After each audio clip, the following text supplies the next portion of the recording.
비례식의 성질을 한번 알아보도록 할 거예요. 자, 비례식에서는요, 외항의 곱하고 그 다음에 내항의 곱이요, 같습니다. 실제로 한번 확인해 볼게요. 자, 4대 3은 8대 6과 같습니다. 라는 비례식이 있는데요. 이때 우리 외항의 곱 4 곱하기 6이니까요. 24입니다. 그쵸?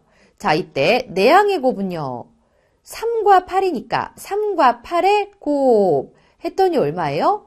바로 24입니다. 어떻죠? 같아요. 그래서 우리는 여기서 중요한 비례식의 성질을 알아볼 수가 있었는데요.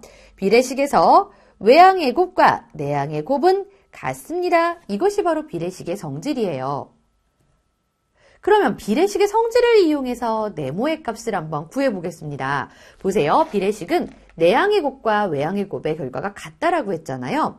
외항의 곱은 7과 네모의 곱입니다. 그쵸? 자, 내항의 곱을 볼게요. 내항은 9와 21 이렇게 곱해주면 돼요.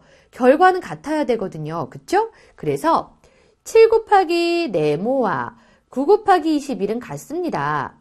자, 9 곱하기 21을 계산했더니 189예요. 아, 7에다 얼마를 곱해야 189가 될까? 자, 거꾸로 7로 나눠보면 알 수 있겠죠? 189를 7로 나눠봤더니요. 네모가 바로 27이다. 아, 이렇게 해서 비례식의 성질을 이용해서 우리가 네모의 값도 구할 수가 있구나. 됐죠?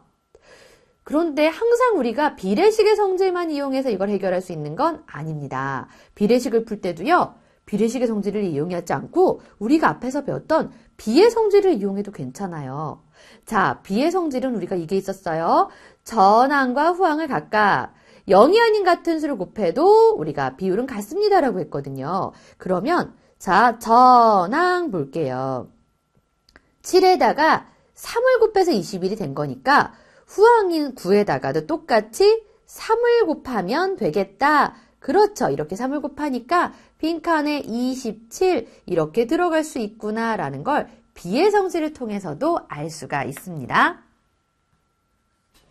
이제 비례식을 이용해서 우리가 문제를 해결해 보도록 하겠습니다. 먼저 비례식을 이용해서 문제 해결할 때는요. 구하려고 하는 것을 네모라고 해서 조건에 맞는 비례식을 세워줍니다.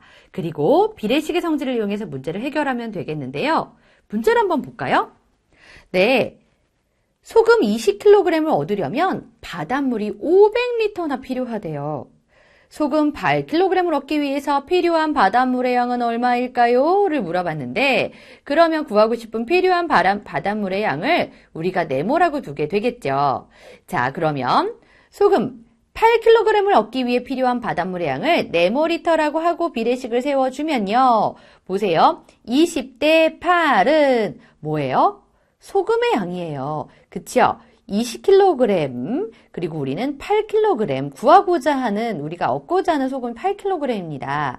자, 20대 8로 비례식을 세웠죠. 그러면 500대 네모다. 보세요. 전항에는 지금 20kg의 소금의 양이 있어요. 그러면 그때 필요한 바닷물의 양을 전항에 똑같이 두었습니다.